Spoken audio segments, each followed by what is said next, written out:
What if your Excel formulas could automatically point to different cells just by changing a word? That is exactly what the indirect function does, and most users have never heard of it. You have totals on multiple sheets, January, February, March. Every month you manually rewrite formulas to point to the right sheet.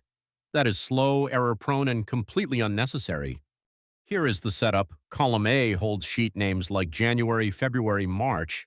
Column B is where we want each sheet's total pulled in automatically. Click cell B2 to start. Type the indirect function. Inside, join cell A2, which holds the sheet name, with the text exclamation B10. Indirect converts that combined text into a real live reference Excel can read. Press Enter and drag the formula down.